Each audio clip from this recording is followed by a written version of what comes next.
What up, everybody? Welcome to the Smoking Tire Podcast. This episode is brought to you by Blue Driver. The Blue Driver scan tool is the easiest and most effective way to understand your vehicle. Just plug the Blue Driver sensor into your car or truck, open the Blue Driver app on your phone, and boom! In seconds, you're learning about any issues your vehicle might have. Not only will Blue Driver tell you why your check engine light is on, it can find hidden issues that normally can only be detected by professional mechanics tools. Best of all, once you discover a problem, Blue Driver will suggest verified fixes for the issue. Then you can fix the problem yourself or head to the garage armed with knowledge. Either way, you're going to save time and therefore money. Blue Driver is powerful enough for a mechanic, but easy enough for anyone to use. That's why it's the best-selling scan tool on Amazon. Order one for yourself or give it as a gift. The holidays are just around the corner, and Blue Driver makes a great gift for the auto enthusiast or DIYer in your life. For a limited time, take advantage of our special Smoking Tire offer. Visit bluedriver.com/TST. That's bluedriver.com/TST and get 10% off the Blue Driver today. bluedriver.com/TST. And let's start thinking about Race Chip, guys. Race Chip takes advantage of the fact that many modern cars are turbocharged and supercharged. By using Race Chip on these cars, you can get a boost of performance up to 30% by extending some of those factory restrictions that they put on there for one reason or another. But because the factory hardware is still there, you should not have any issues with reliability. Race Chip is TUV approved. It's easy to install and uninstall if you need. There's an up to 5-year warranty and a 30-day money-back guarantee, and it is plug and play in many different types of modern cars. Control the power of your car with the brand new Race Chip app. Hit them up on Instagram at RaceChip Chip Tuning. And if you want to increase the power of your car in a healthy way, choose RaceChip for quality made in Germany. Go to racechip.us, that's RACECHIP.us, and use code SMOKINGTIRE to get 10% off your order. Limited to one per customer. RaceChip, simply faster. Get it at racechip.us. Code Smoking Tire. And let's welcome to the show Thinkware. The best and latest dash cam, the U100, is now available. It's able to capture clear and crisp videos of your drive.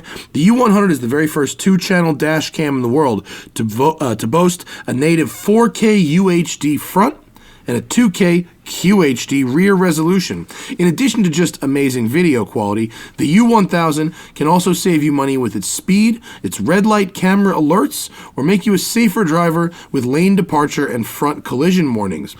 With the convenient remote live view and parking impact alert cloud features, you can instantly check on your car and be notified of any potential hit and runs. The U1000 and Thinkware's full range of dash cams are available online and in-store at thinkware.com, Best Buy, and Amazon in both the US and Canada.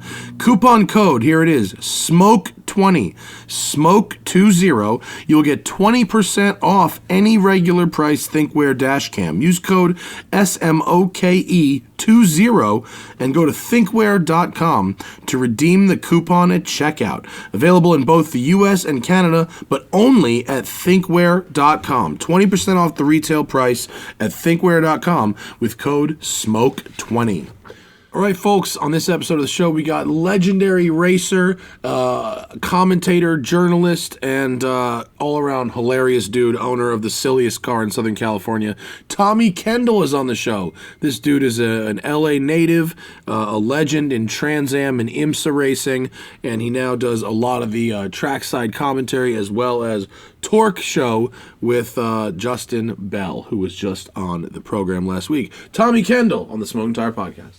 This thing was 1,000 horsepower. Silly. What's up, everybody? Smoking Tire Podcast, racing legend, Cockmobile owner, Tommy Kendall is in the house. And if you don't think that's Tommy Kendall's car, you are kidding yourself. Because that is mistaken. Amazing. Racing legend, daily driver. I wouldn't tell this story, but you prefaced it with that. My birthday was Thursday. Happy birthday. Thank you. And my mom says, she was sending me a card. She said, I bought this card months ago, and I'm like, wow, what could this card say? And my mom's pretty funny. But so it says, most people give birth to a child, but not me. And I open it up. I'm like, what is it going to say? It says, I gave birth to a legend. And it's not because of the racing. It's because of this car, actually. It's such a great... Can we just start on the chicken car? Like, where did you find this? Well... First off, for those not watching the video feed, what are we looking at? It is a 73 Olds 98 with a huge, 4-foot fiberglass rooster head on the roof, on top of the vinyl top, and a roughly similar height tail, fiberglass coming off the trunk. It's like 22 feet long. It is. It's a beautiful car. I bought it for the rooster, but I've grown to appreciate the lines of the 73 Olds. Look at that! Look at the fairing around the wheel. Yeah, the wheel spat is very good. The trim line, the lower line connects to the front fender there. It's actually got some real nice subtlety to it if you look through the yellow. Yes, you got to see through the yellow. Can we get a stock one, Zach? Tiffany clock. I've got my package. The package I have has a Tiffany clock inside. Oh, it looks good in brown. Look at that, like Pro Touring one on the top right. It's a 442. Yeah. Oh, so you could probably 442 it out if you wanted. There you go. There it is. Look at the lines. That's out of the Seriously. brochure. That's when they used to have like painted brochures. That was great. That's not the 98 there. That must was be it from the 88. fried chicken place at the end of Aviation down in Redondo Beach? No, that guy, I'm different pretty chicken sure, tried to buy mine, and when I wouldn't sell it, knocked it off. And the reason I know it's probably a knockoff is because he went with the cheaper Olds. He also did it on an Olds, but there it is. That's a good looking car. That's awesome. There. In 2-door, is that a 2-door? Is that a 4-door? No, it's 4. That's a 4-door. Yeah. They really hide the back door well. That's good. Wow, yeah, that's good. Sweet. So the way I came to own, the car is a story machine, but the first story is how I came to own it. I was sitting in my office over in Glendale, my dad's race shop, on a rainy day in 97, and I heard this noise, and I went to the window and I looked out, and there was this car sitting there with no one in it, clucking. And I was like, I just said, I got to have that. That was the first thing that popped into my head. So I waited. Finally, this person came out from next door, got in the car, started to drive away. I went out, flagged her down. Now that I own the car, continue clucking up the road. Oh yeah, it has a soundtrack that clucks. Now that I own the car, I know people want to buy it, they want to rent it, they want to photograph it, notes nonstop, and you more or less ignore them. She didn't own the car. It was here from Ohio for a low buck movie. This actor, writer, director, producer / realtor had borrowed the car from this guy. The guy had money in the movie who owned it in Columbus, and it was out here. And so she was joyriding. It was parked at her house. I flagged her down, got a picture of me in front of it. That was key because I sent that to Autoweek. I gave her an offer. She said, "We'll make an offer. I'll pass it along to the guy." This is the second. This is 2.0. The original car had rust, and the original one had running boards, van running boards. And when you stopped at a light, you'd hear this noise, and it was the rust falling out of the doors, hitting the aluminum running boards. Just the droppings. Yeah, like ding, ding, ding, ding. And so I said, as a car, it's worth $0, but as this awesomeness, it's worth a lot. So I hit the middle and offered her $3,500. Anyways, never heard a word from her, but when I ended up with the car, my phone number was scribbled on a piece of paper in the back seat because I sent the picture to Autoweek. Autoweek ran it on their back page, but wait, there's more. Yeah.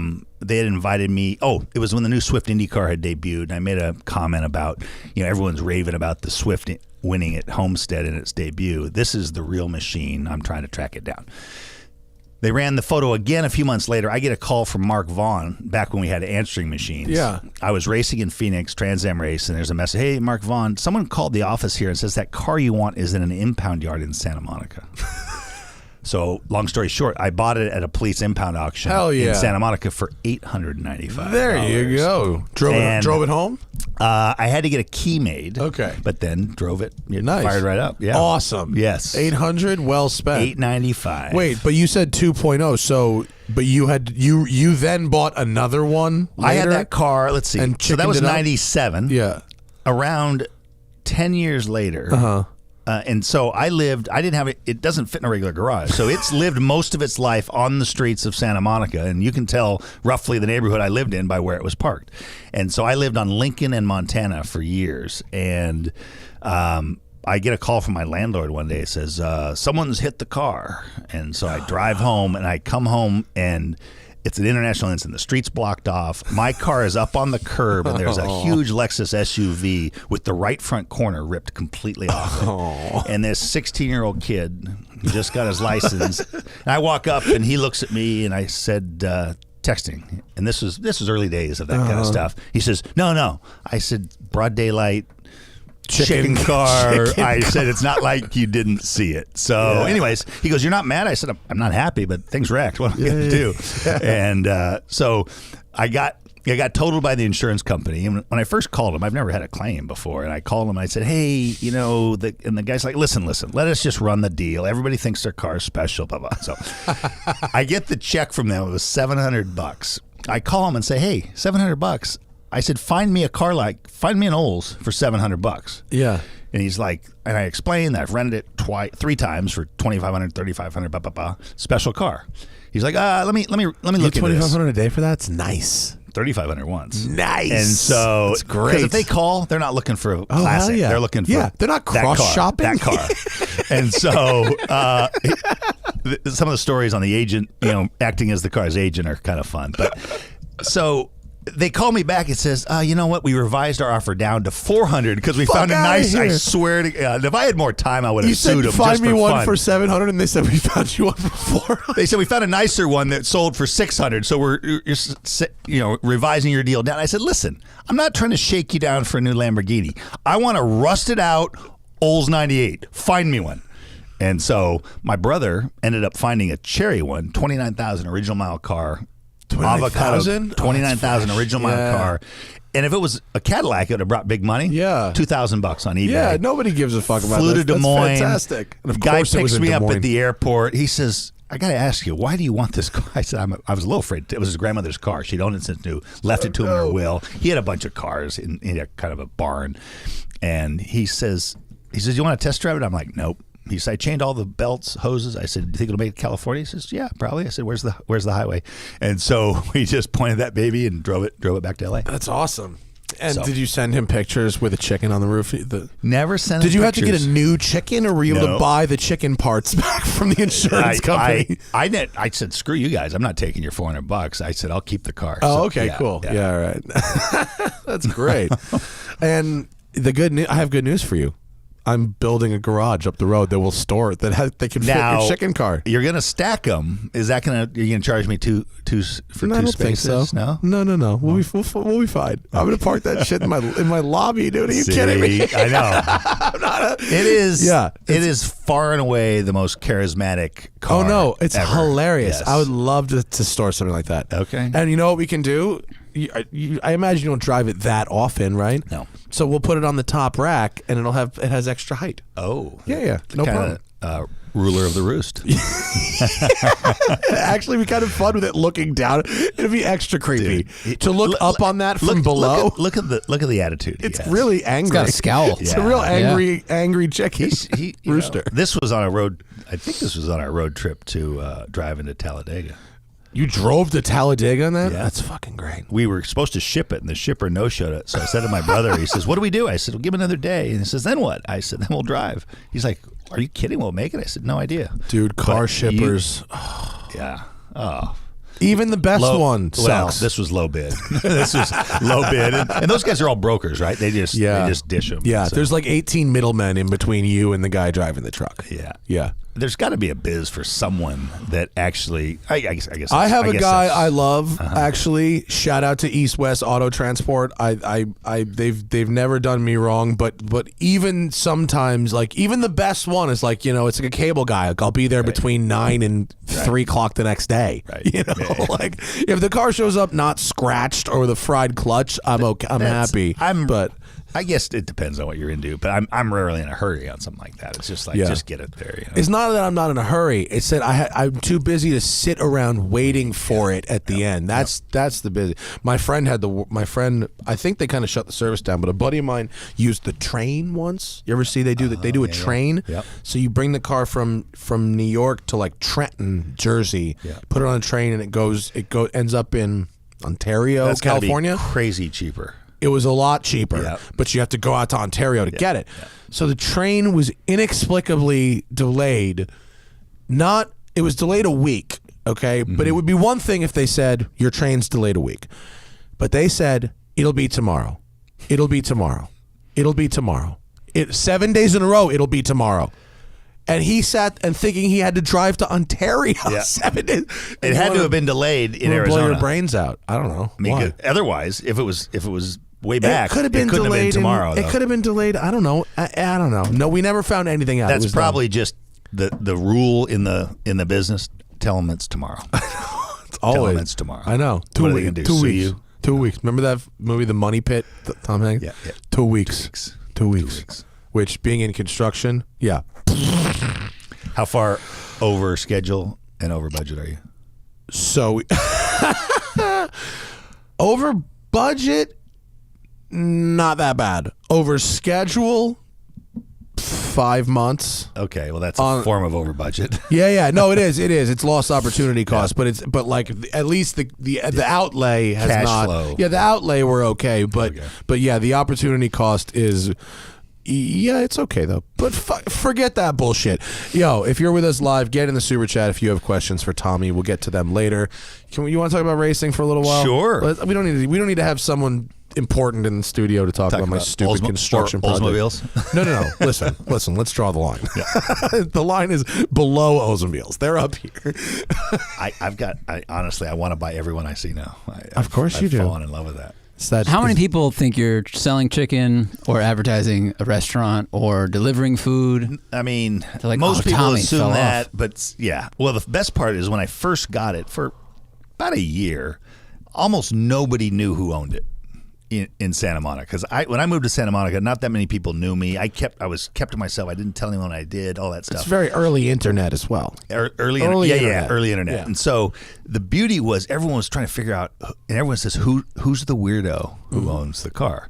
And so, that led to, and then when people learn, and then it travels like wildfire. Yeah, wildfire. And there is another guy in Redondo Beach or Hermosa Beach that has a chicken restaurant and has basically an identical car, except it says like whatever the fuck chicken on it. I don't know the name of it. I've never ordered their chicken, but I drove by that place a million times. Now, I mean, it's. You gonna sue him? You should. I should have back in the day when he first did it, but it's like an episode of Seinfeld. Yeah. You sue him for like a lifetime of chicken or something. What are you gonna get out of that guy? I guess he's got no money. I guess it's flattery, right? That guy's got no money. What do you care? That's true. That's true. When you walk through it, there's no point. It's flattery. Yeah. There's a knockoff limo in which is chicken limo? That one in Indianapolis. That one irks me a little bit because that is a guy who I know. Oh no! And you don't get a cut of his limo business. Again, I mean, he's not getting rich off it, but just how about a call ahead of time, you know? And so a buddy of mine had a clothing company. He says, "Hey, my investor's in from Indy. Let's take him out in the car. We got to show him a good time." All right. So we take this guy out, this, I don't know, big wheel from Indianapolis, owns hotels and real estate and stuff like that. So we take him. He has an absolute ball. Thinks it's the funniest thing he's ever seen. Well, about 2 years later, this limo shows up. Turns out it's his son, graduated from IU, needed a career or something. And now he's the chicken limo Chickencar.limo. Does he have multiple? If he has multiple, then that's when you start suing him. That's true. When he franchises that shit. Yeah. It would be. I'm picturing like you go to Indianapolis to visit the bigwig, and at the airport, like down. The chicken limo rolls up, and you're like, fuck. Might soften me up. Oh my god. So racing. I had a racing question, then we went real deep into the chicken limo. The racing question went right out the window. I mean, when did you start driving and racing? Because I was reading your bio, but like you got your, I guess, shot like with Mazda when you were still going to UCLA. So you were like a teenager? I was 19. I was 18. I raced go-karts a little bit. Well, my first exposure was my dad. Was always into cars, and when his business started doing well, he was commercial real estate developer, and when his business started doing well, I didn't know what money was when I was 8, 9, 10 years old, but all of a sudden the cars changed, and and all of a sudden instead of a stuff gets nicer. LTD and a Country Squire wagon that we used to pull the boat with, it was he got a Z car with the very first 240Z. One of his first buildings, he built a Datsun's first building in the States. Oh, cool! And so that was part of the deal. Yeah. And so then it was a Z, and then the local Bob Smith Porsche Audi. Pete Smith lived in La Cañada. Little League games. Pete's there with first Lamborghini Miura I ever saw, first Carrera, first Turbo, all that stuff. And so then he started blowing on my dad's ear. Is that where you were at in La Cañada? La Cañada. Oh, man, right. Which for those not in LA is right at the base of Angeles Crest. That is the base. You grow up Angeles driving the canyons. And again, that was pre-internet, so I mean, people knew about it, but it wasn't world famous. There were no YouTube videos. There were no YouTube videos. You had to have a map. On Sundays, a lot of the big GP guys, Eddie Lawson, is from nearby. Eddie Lawson, all those guys, real serious guys, used to ride up the crest before it was nuts. Yeah, was doing it. I mean, it was nuts, I guess, doing what they were doing. But was the tarmac quality good? Was it nice or was it shitty? This is 70s and 80s. Yeah, I know, but I wasn't around. Were the roads good? It was decent. Yeah, not bad. Angeles Forest is really nice. They just repaved it. Really? It's very nice. Oh, I'm sure. I recommend it. That's the last thing they need is to boost corner speeds, right? Yeah. Which is actually a real issue with the quality of cars, the quality of tires now. I mean, you get in a car, the speed at which they break away and how quickly they break away. I worry about people that don't. I mean, you got the electronics that are helping. Yeah. Everybody wants, the first thing they want to do is shut that stuff off. Yeah. Right? And so, I mean, I do too, but well, you have the trophies. I wasted my whole life developing the capability to do that. I drive cars frequently, and those who watch my videos will know this, that I drive the cars in my I come away with, I can't believe they just let people buy this. Yes. Like, I can't believe it's just money. Yep. Like, you show up with for a Hellcat, like what, $1,200 a month, $1,100 a month. You show up for a Hellcat, and so here you go. Yep. 800 horsepower. Like, okay. And that's only because of the electronics. You think about it, total explosion. Before, what was the first V8 M5? 400 horsepower. E39, 2000. I mean, that 17 car, years ago, 19 years ago. Jesus, what year was it? More or less unleashed or was the E55 supercharged before that? No, that was after. Okay, that was a 04. I think it was the E39 kind of launched, and it was like, and then it was on, and then now it's once it cracked 400. I saw recently on Twitter a graph of like where the horsepower, but also the efficiency had gone up really, really dramatically. But like, I think we might see. I'm hoping that even the manufacturers will get on board with like, maybe this is too much, and start introducing more reasonable stuff. It has to be market driven. That's when people got serious about electric cars, is when people started buying Teslas. Yeah. And so it has to be market driven. I'd like to see someone build stuff that's lighter, and really I just work got on out of that. a Boxster Spiders, 3,100 pounds. So it was lovely. 415 horsepower, 3,100 pounds. It was good. See, everybody wants everything. Everyone wants, and I guess that's progress. But in terms of, quiet. I think it was Ford. I asked a guy at Ford once, I believe it was at the GT350 launch in 2016, if they were concerned at all with the weight of their cars and their sports cars in general. And they basically said that they did surveys, market research, whatever, and their customers did not want to trade any convenience whatsoever for weight. Yeah, I mean, which is sad. It's a niche thing. It needs to hurt. It needs to be probably fuel mileage and cost related. Yeah. And so there is a way, I guess, to do it. If like some of the turbo stuff hits the numbers, but there's just so crappy to drive. You know? And so I think that's what'll drive it. Is someone will go a different direction and say, now every car I think should have a regen. Because you think about heat lost under braking for every vehicle, whether it's a truck, a bus. It drives me crazy every time you see a big bus stop, and then it goes, and all that stuff, and the thermal efficiency of internal combustion is, say, between 30 and 40%. So you burned a gallon of fuel, 30 to 40% of it went into moving it forward, turned into kinetic energy. Now you touch the brakes, it all leaves as heat. Yeah. So every car should have some sort of deal like that. But again, the market, someone's going to go a different direction. Someone's going to come up with something that's really fun to drive, smaller, lighter, and it gets really good mileage. Alternative theory. Cars from major manufacturers all become totally mainstream, turbocharged or EV, numb, heavy, feature-laden, but ultimately trend towards soulless. But enthusiasts reach towards some of the ultra low volume stuff, the 300 units a year, the Glickenhaus boots, the Ariel Adams, the stuff like that, and or singers, or keeping cars from the 90s alive, which I think are cars are really usable from the 90s. You could daily drive a car from the 90s right now, like no problem. Air conditioning works, like all that stuff. So possible there, maybe? Well, you see it in food. It happens in the luxury space first. Singer's a good example. Mm-hmm. That's hyper analog. Clearly resonated with people. Yeah. And because there's so few of them, they're bringing crazy money. But someone will do a version of that. And well, the next one is the Lancia Delta Integrale. You seen that thing? Yes. The crazy coupe one they made? Like a future, what's that thing called? The new Nuevo Integrale or something or other. I don't know. It was awesome. Yes, $300,000, I think. Well, but that's the point. Is it'll start out it's $500, but someone will say, "Well, I can do that for this. I can do that with I can Singer a Volkswagen GTI." I hope they start doing that. It'd be awesome. Oh, but how about put a modern powertrain that's efficient and clean burning and all these things and stuff that's more. Have you seen John Ward, right, from Icon? Yeah. Have you seen his BMW? No. I wasn't originally going to say anything, but Joe Rogan talked about it, so if he fucking blew up the spot, so can I. John Ward is doing a BMW 2002, right, at the Icon levels of craziness, and the entire powertrain is a 2 Series, like a BMW 230, like 4-cylinder turbo, and it's got like all the electronics work, like it's got like keyless entry, like all this craziness.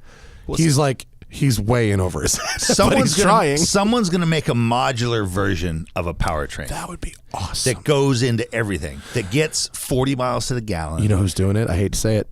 Tesla. There you go. They're putting. You literally. It's like Frank's Red Hot. Put that shit in anything. Yep.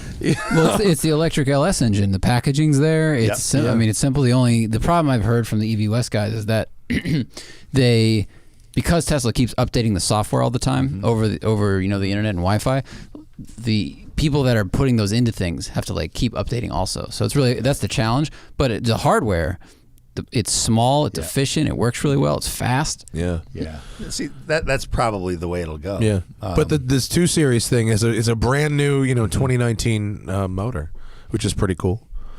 Well, and he does it because he can, But he does it. I hope he does it because someone paid him a ton of money to do it. But we need the trickle down, obviously. Like if all the cars go boring and efficient and heavy, the enthusiasts who don't have $500,000 need something to drive as well. Well, no, I mean, look, California does actually have a pretty good example here. Like you can pretty much put any OEM newer engine into your car. Like you can, like if you have a 1993 car, like you could put almost any engine from 1994 or newer into that car as long as it's got like cats and stuff on it.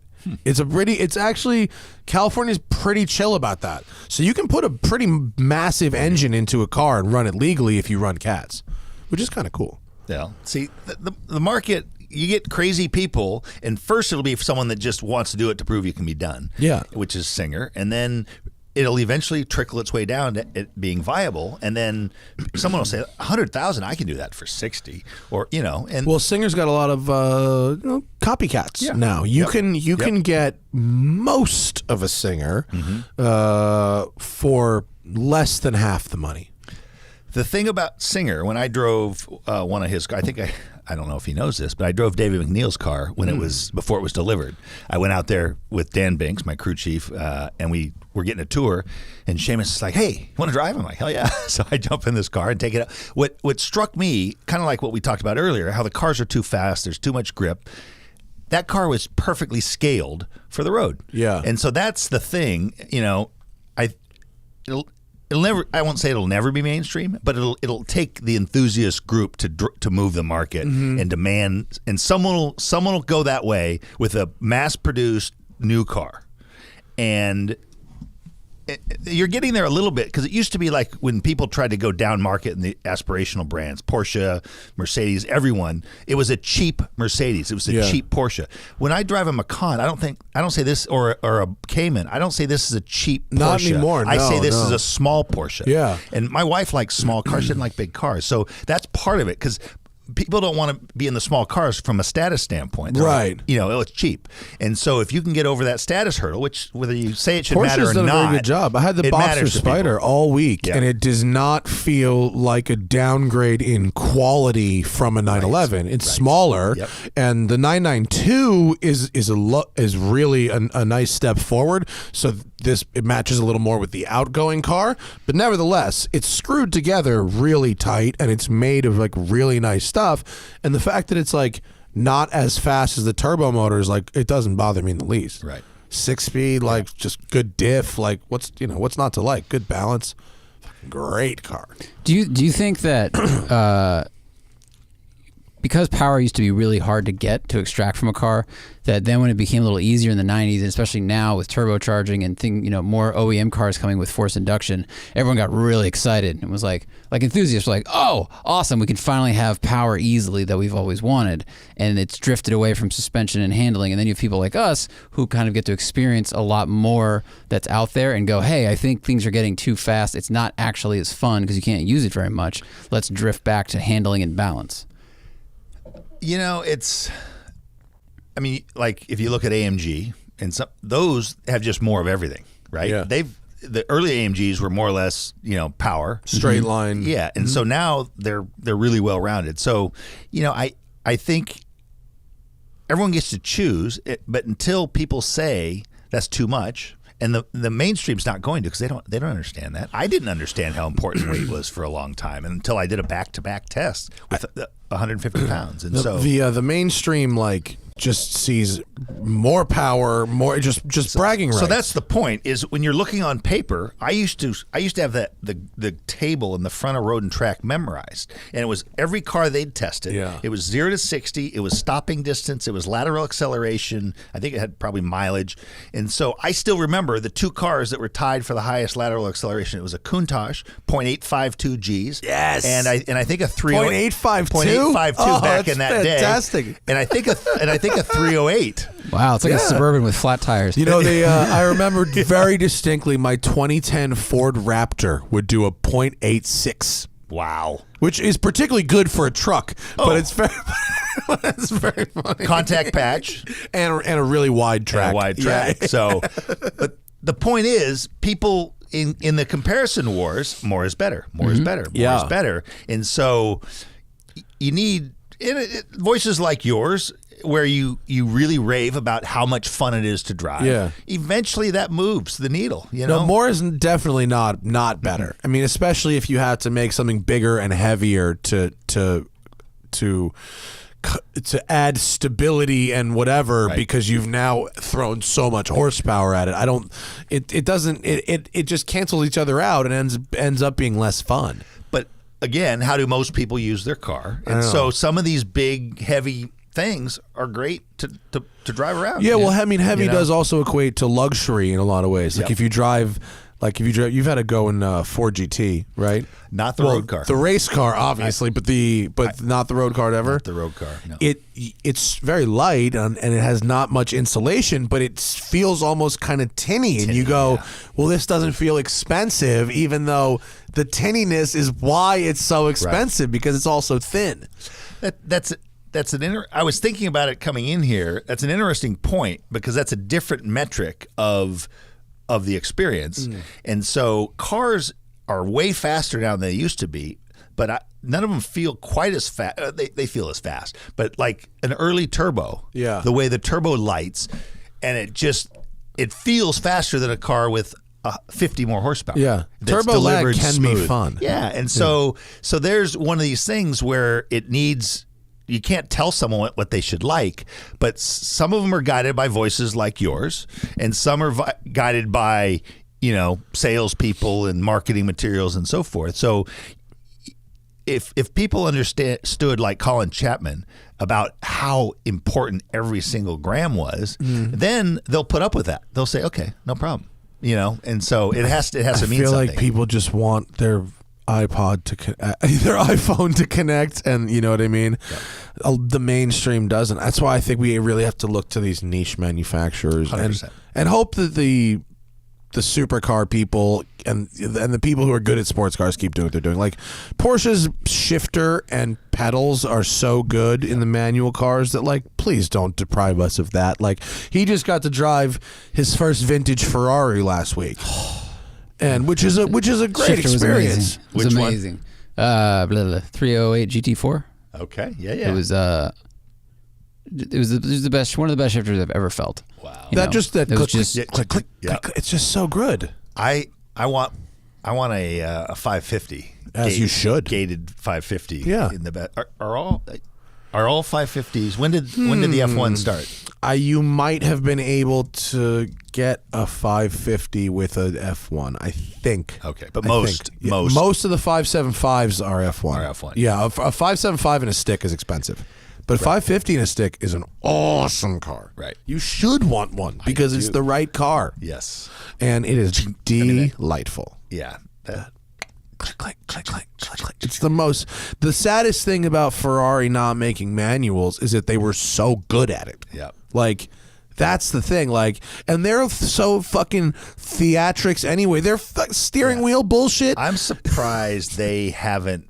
Porsche almost went too far, and then the 911R is like, people pay more for this. Well, they saw when they saw people flipping those things for 800, they went, "Oh, hang on, we need a cut of this. This isn't.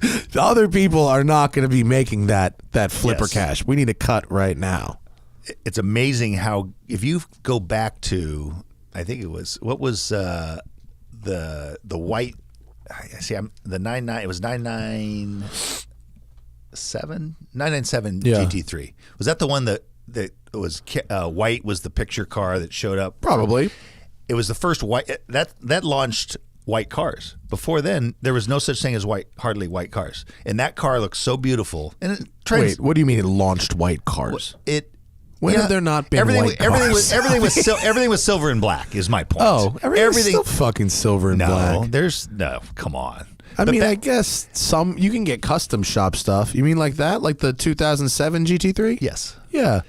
And the whole body in white race car kind of look. Yeah, but no one ordered expensive cars in white. Really? I guess. Back then. Oh, I guess it was almost everything did the was Coke silver dealer and black. thing in the 80s fizzle that out? Okay. Yeah. Well, also, I think when I bought a 2006 Subaru STI in 07, and it was white, and I remember when I bought it, I loved it, but then I read that the most common color of cars at that time was white. But I think it was cheap cars were very common. So that's probably why luxury cars were not now that I'm expensive. thinking about it, you make a good point, sir. I'm trying to picture mid-90s to mid-2000s cars in white, and I'm actually kind of having trouble. Diablos, not a lot of white. No. 360s, 355s, no fucking white. 430s, very, very little white. Ferrari GT. Are there any? Yeah. Is there even one in white? I don't even know. Right. That's a good point. Wow. I mean, I've never thought about it that way. You'd see that it was white. For a while, you didn't see a lot of red cars. And I think it was the Ferrari backlash against red. And also people got scared of the cops. Oh, is that a white Carrera GT? We found one? Or is that maybe it's a wrap? Whimsically white Porsche Carrera GT heading to auction. Well, now I know why they're not white. That's not good in that car, is it? White doesn't work there. It hides the lines of most cars unless it's nighttime under fog under a perfect street light. Carrera GT, it's all about that silver over terracotta. That's what you need there. I like that car in red. Red is good. Red in that car. Red is good too. This says this is believed to be the only car of the 1,270 made that is painted white. Yeah. So so there's one. See. Yeah. Have you driven those before? I drove the gentleman whose garage in Malibu. Oh, yeah. When we went out there, and I had met him, so I knew him, but we showed up with a couple of people he didn't know. And this time, he was the largest Ferrari customer in America. And so he had just all these different, it was 360 times, so 360s and Stradales, and then GT. And then he had 2 Carrera GTs, his and hers, for him and his wife. I remember he says, that when I no went one's there. allowed to drive my wife's, but I want you to drive it to feel the difference between the 2 years in the clutch. So I drove. Did one have an updated clutch? Or just had miles on it or something? No, the clutch was slightly different from 04 to 05. I don't know. What was the difference? It was easier. It was easier to get going off the line. The only time I ever drove one, you just let it out without giving it any gas at all, and it worked. That might have been the newer one. Maybe it was the new one. I don't remember actually what year it was. Because it was fucking cool though. We all piled these cars and man. drove them. Yeah, out through Malibu. It's one of the coolest cars ever made. Yeah. Oh yeah. I told this story on one of the Robert Dalrymple specials. It was called Decades of Disruption. But I remember the first time I saw a Carrera GT, I heard it first.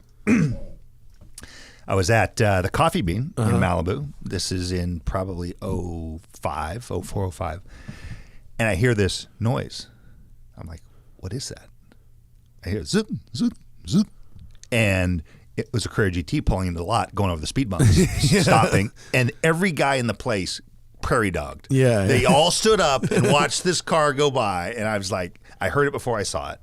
And then I went over and he parked it and he opened the back deck and that carbon cross that thing looks brace crazy, in the back doesn't it? looks like a time trial bicycle. Yeah. And I was just, they're so amazing. Buying one the year before the 918 came out would have been the best investment you could make because they instantly doubled. Yeah. And you own a Carrera GT. One day. One day. Yeah, right. Not for me. I'm tapped out for them. No thanks. I mean, no, I'm in, but I don't know. They're going away from you faster than you can. Yeah, I'm not. I can't catch up to that level of car inflation. That shit's gone, son.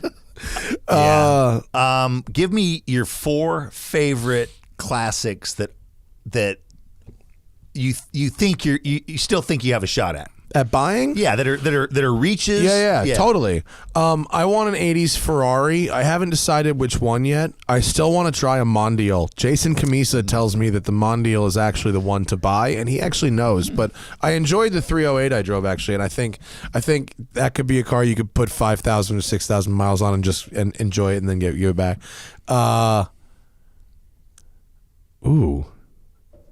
More Porsches, just more. A 993, maybe, I don't know, and then another Skyline. You build your recession list because when you're buying lists. I'm so tapped out. I bought this Lamborghini and I can't have anything else. Look how nice that. What about this car do you? First off, that is a 1980 Mondial 8. If you pull up the 1989 Mondial T, which it's substantially prettier looking than that. You picked a bad one. You know who has a thing for Mondials is Peter Barron. Who's that? Team owner, IMSA team owner out of Florida. He had a white convertible. Does he have a collection of Mondials? No, he had a couple. I see one like every Cars and Coffee, and I ask people about it. So Mondial T is. Unlike the 308s, it has a longitudinal engine. So it has basically what became the 348 powertrain. It has a longer wheelbase though, and it has power steering.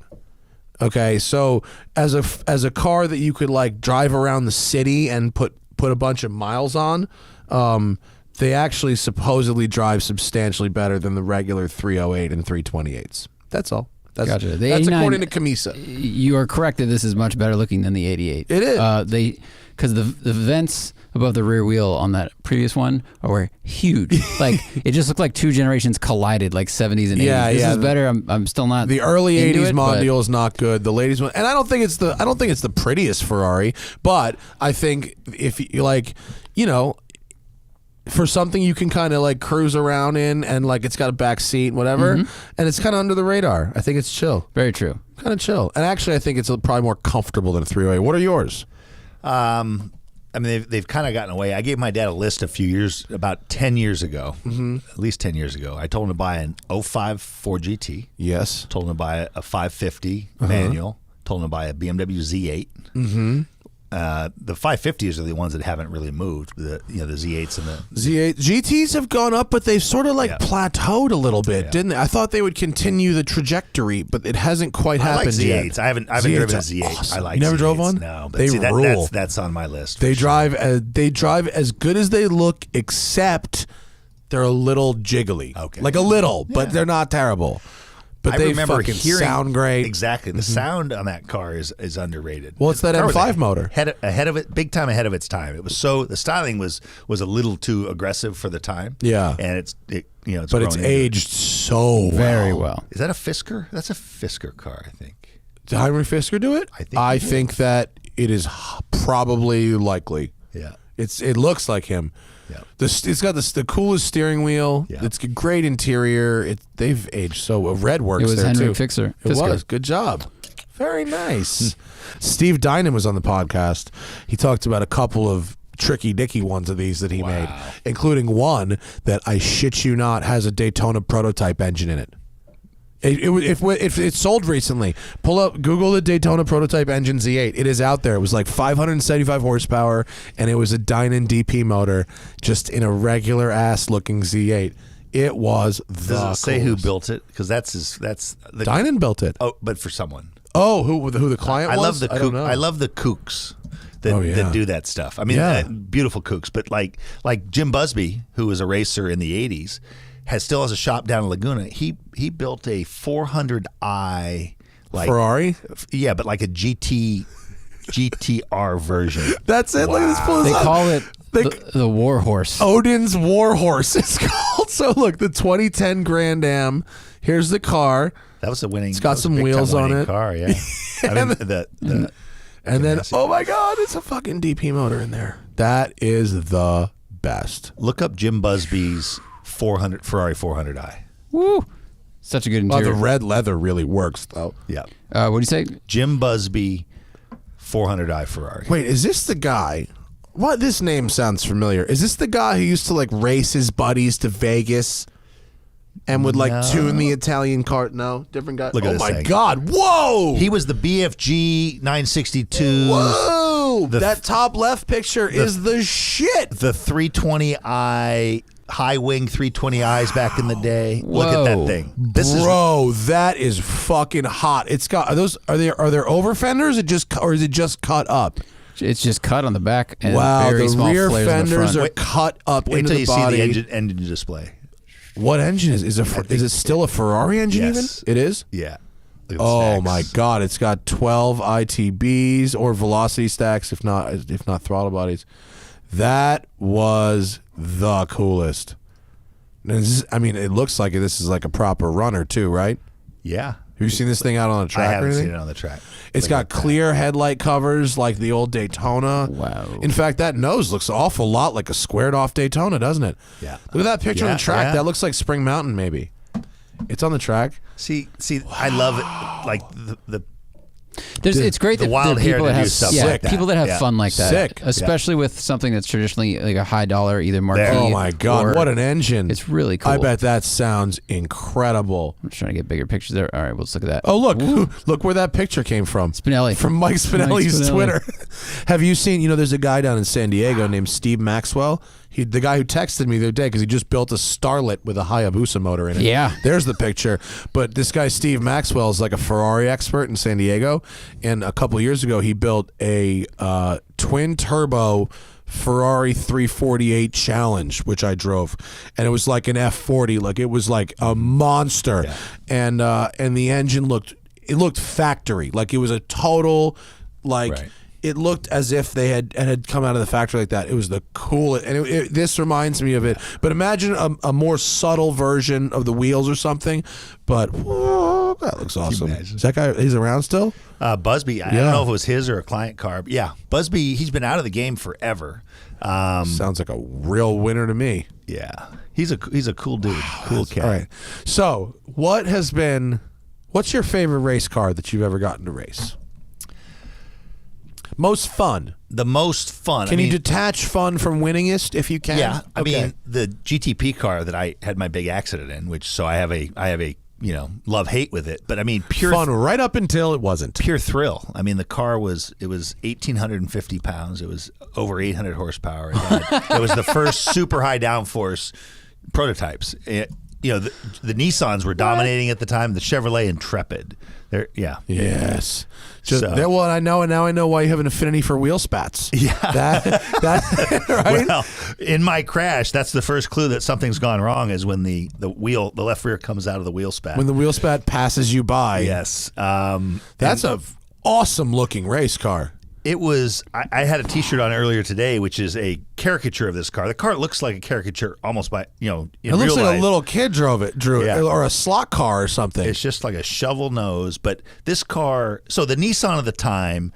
Look at the rear wing. Look at all the elements on the rear wing. There's a lot happening back there. And the Nissan of the time, and all the European stuff was it had downforce and big tunnels, but they weren't optimized. And Bill Riley, who designed this car for Jim Miller, who's Pratt and Miller, Riley of Riley and Miller of Miller, yes. And so Bob Riley had this car in his mind for several years, and no one would build it. They're like, and so finally Jim Miller said, "I'll build that." And so when we first showed up with it, everybody says that won't work. It'll only work at a couple places. Well, it worked almost everywhere. And it changed the game. Why would they say this wouldn't work in the other places? Because it looked like it was just a brick, and it kind of was. At the Glen where I got hurt, Bernd Schneider, who was multi-time DTM champ, this was before his DTM days, was driving for Yost in a Porsche. And the European philosophy, he had a single element rear wing, and I remember being behind him in practice, and the ends were flexing down. There was just a single element. He went 212 through the speed traps at Watkins Glen. What? Where can you go 200 on the front straight? On the back straight after the S's. So it was 900 plus horsepower with qualifying boost and no drag. And the thing was just still accelerating.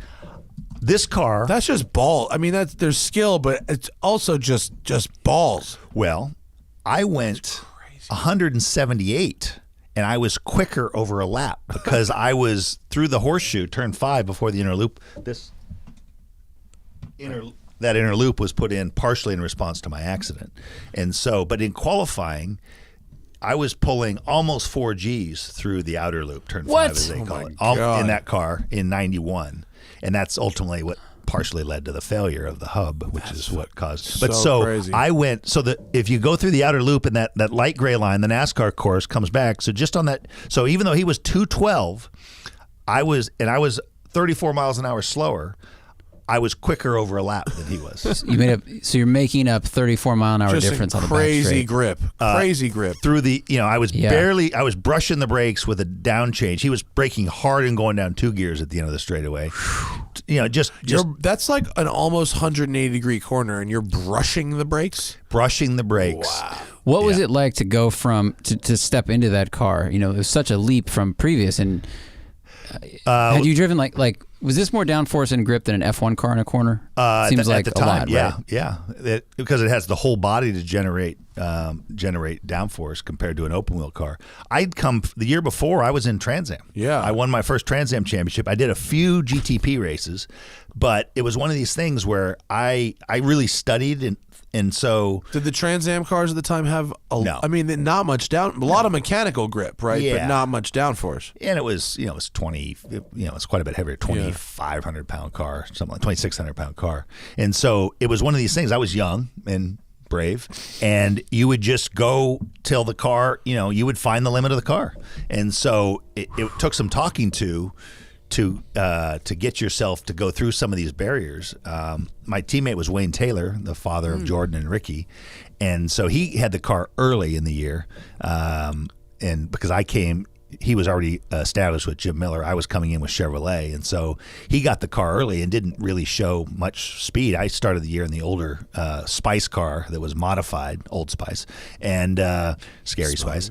And I sat on the pole in that car in the first race. And so Wayne, said, oh, yeah, it's good. But, he was complaining about this, that, and I'm sure maybe there were some issues. But when I got the Intrepid, it was on. And then and it was just a quantum leap forward. The next year, the new Jag and the new Toyota came, and they obsoleted that in a matter Silk of about Jag? a year. The Silk Cut cars were before. This was there was Silk Cut, there was Castrol, and this was the actually Castrol one, right? Bud Light. It ran Silk Cut in Europe. The XJR 14 was basically an F1 car, F1 engine, F1 monocoque with a full like a body full over body it. on Yeah. yeah. Did you have to change your thinking for that car, or did you just get in? You go, well, my job as a driver, I go as fast around the corner as I can, and you just drive until you feel slip, even though it was twice the speed of previous. You had to totally change because the limiting factor in any car, they all have them, and so sometimes it's momentum, sometimes it's wheel spin limited, and so that changes your line and your approach, your philosophy. Some people drive the same way no matter what, and so they would have a tougher time adjusting from a heavier car to a lighter car. Some people only drive open wheel cars, and then when they get into a sedan, it takes them a while. So because I was always really analytical and thinking about it, I especially early in my career, I could always kind of tease out what it needed pretty quickly. Wow. You had to that car. You want to talk about talking to yourself? Yeah, the stuff it would do at Lime Rock was my first race with the Intrepid. Wayne had it all the year. Smallest track ever. Yes, I lowered.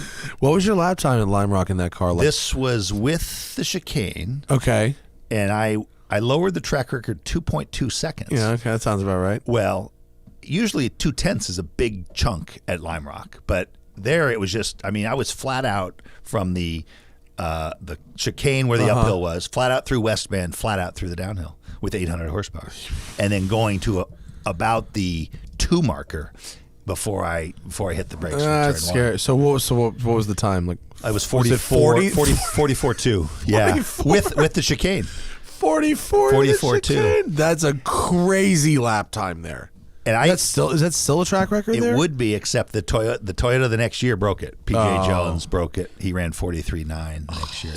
So all the other teams saw what you were doing and immediately went, okay, that's what we're all doing now. Like more wings, covering rear wheel spats, everything. It took a while because at Lime Rock they're like, well, duh, it's going to be that fast at Lime Rock, and on the street course as well. When it was just as fast at Lagoon, I was hurt by this time, but it was I think Wayne was first or second quickest at Elkhart Lake of all places, and so the writing was on the wall, and everyone basically. And then I think the Gurney car might have already been in the works, but the Mark III Eagle that Fangio and PJ drove that basically ran everybody else out because it had a lot more power with the turbo, and it was almost unlimited, not unlimited, but gobs of downforce. So that was the question. The most fun, the thrill. Yeah. I mean, it was just mind-boggling what it would do. Yeah. And I'm glad. I mean, the car hurt me badly, but I wouldn't trade it for the world. I mean, the thrill of driving that car and on the limit was you never got back in another one of those, did you? I got back in that car when I came back from my accident. Okay. I drove that the next year. That was all I had kind of available. Yeah. But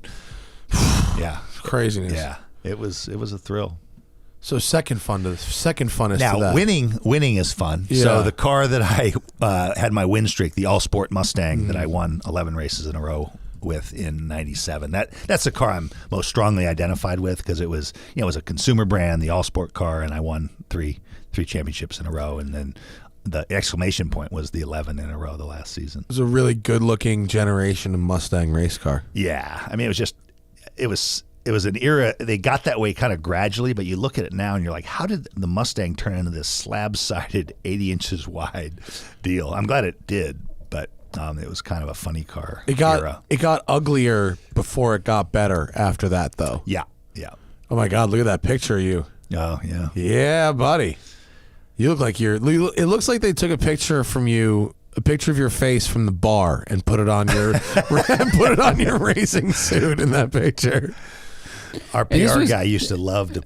He did this almost every year. He was my PR guy for a number of years, and he was a quirky dude, and he loved. There was always some special thinking behind the like with Chris Neifel and I. Neifels was in shadow, and he was like the bad guy. And really? He was the guy. heel, and you were the good guy. Like a wrestling team. The black hat. That's awesome. Yeah. That car makes me think of. I went down to Long Beach last year. They're doing the vintage Trans Am race down there. That was my favorite thing I saw at Long Beach all year. Yeah, and we had a discussion about it. The '80s, like the Cougars and the Buicks that had like the flat rear window, and they raced them like that. Yep. So I mean, it's tradition beating aerodynamics hard. They had, I mean, there were these rules, and it was like it was a center line rule. Yeah, and it was literally you could do anything else everywhere else, but the center line had to match. Oh, that's the rule. Bumper to bumper, with the exception of the rear wing and spoiler. Huh. So that's just how you end up with the wide bodies because it's just off the center line didn't matter at all. There was an overall width limit, and then there was they limited the size of the wing on the front under wing. How much surface area under there. It was pretty rudimentary, but it was and they had a sliding a sloped line for displacement to weight, and there was a turbo correction. I think it was 1.5 times. So a 3 liter would be like a 4.5 liter, which is probably not enough. Obviously, I think that's probably. I think that's probably not. They probably figured that out pretty quickly. That's awesome, though. Can you even have fun in street cars anymore? Yeah. I mean, obviously the chicken car is accepted. Again, that singer, not to belabor that, but if you find the right car for the right road, I think it's hard in modern day cars. Yeah. Because you can't run them at the limit on a canyon road. I mean, you can. You shouldn't. You certainly shouldn't. The risk reward is not good. Yeah, people sail off cliffs constantly up there. Someone did recently. So you see someone sailed a 911 off the cliff. He was all right. Yep. But people, it's pretty easy to not crash up there. Yeah. I mean, you have to kind of get into a different mindset, and I can get there because I spent so much time racing. Yeah. It's a different. You're not trying to find the limit. You're trying to actually have a good time. Yeah. And so it's weird because you're saying I'm really not getting everything here.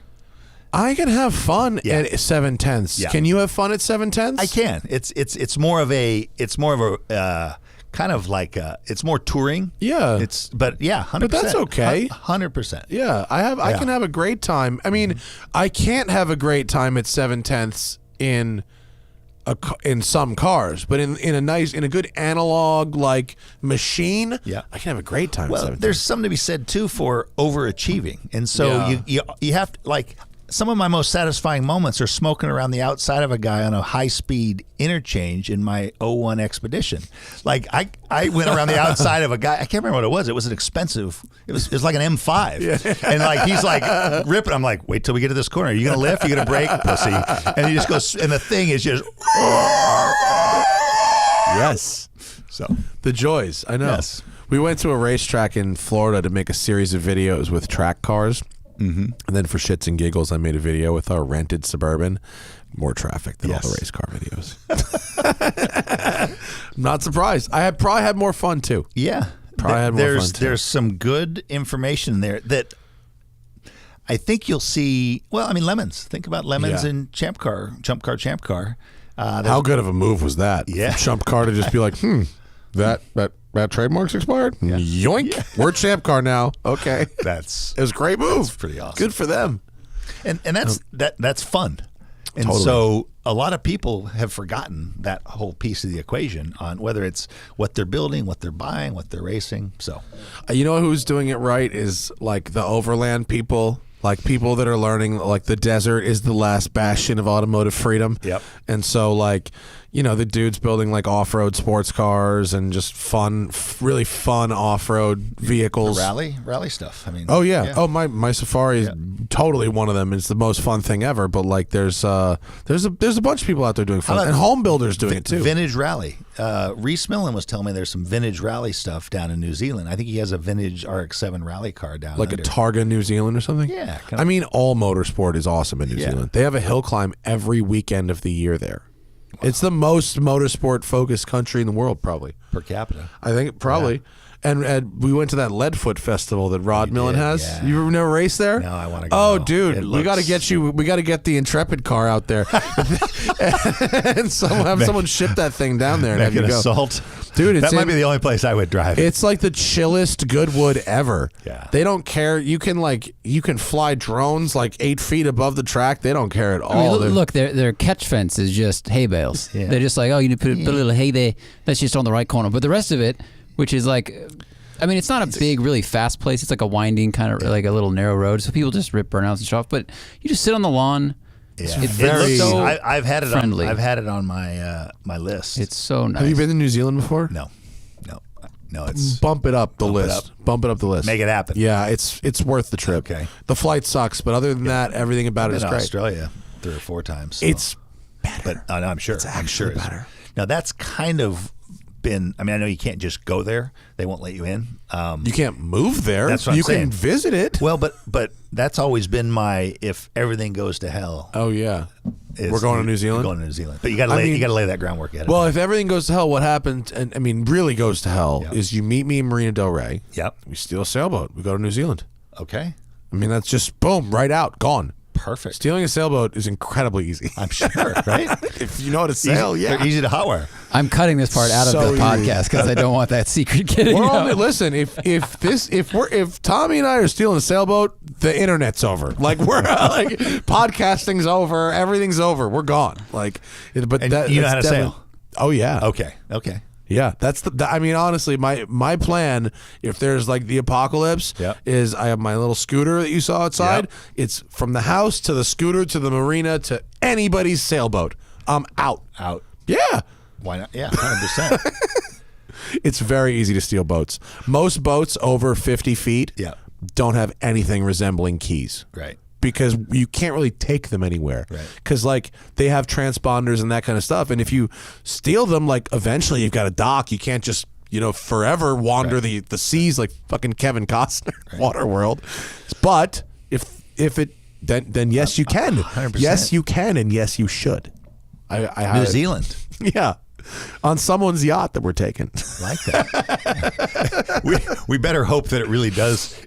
If we better hope it really does go to hell in a handbasket. If it's a false alarm. Yeah. Oh, I'm sorry. My bad. If it's a false alarm, it's going to be a real problem. There's going to be an impromptu regatta just heading to New Zealand. Like, oh, you guys too, huh? Yeah. 50 boats. A flotilla, like an Independence Day, all the RVs exactly going across like that the desert. With Randy Quaid or whichever one. What's the sailing equivalent of the smoking tire? The fluttering sail? Oh. The full spinnaker. The floating valve. When I started reviewing boats as a goof and do the one take thing, because I do them one take, I did one wake. So that was my pun. Yeah. I've resisted the urge to punify the smoking tire into other things. Okay.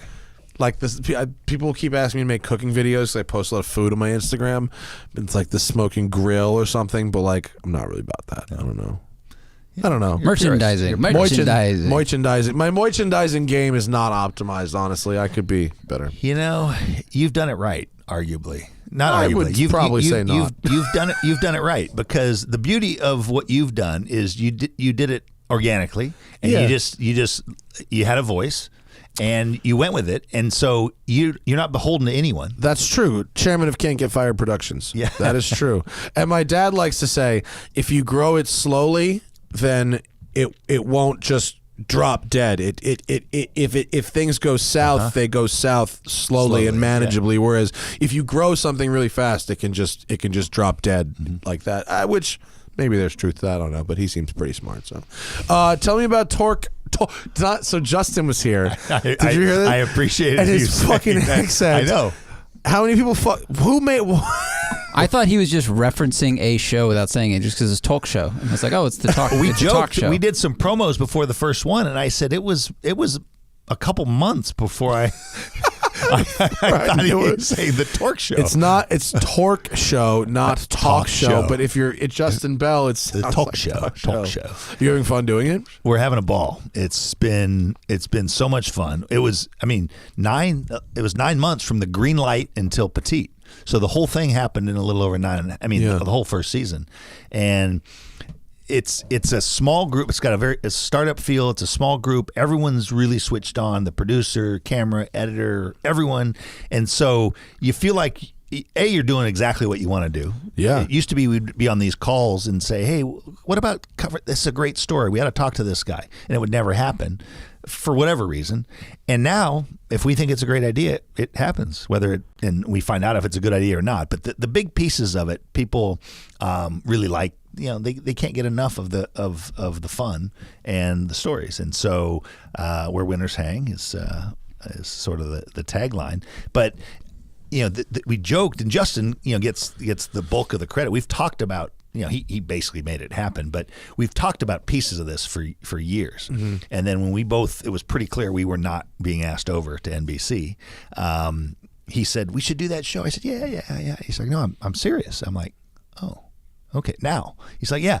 And so, it's been a really great partnership because he's good at stuff I'm not, and vice versa. And we have a really good rapport. Like, before Michelin gave the green light, Michelin was the play from the start because he'd been doing some work with them and knew they were, obviously they were becoming the official tire of IMSA. He'd done some work with them at Goodwood, so he thought it was a really good fit. It's kind of the final mile of what they were doing. But Plus good tires.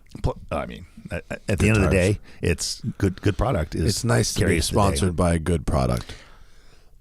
So you don't have to fake it. I know. Whether it's like I do a lot of work with AMG. I say it's fun to just have someone get in, don't say a word, and go rip, and they sell themselves. Yeah. And so, so with Justin, at one point he was getting panicked. I said, Justin, we're going to Daytona to do this.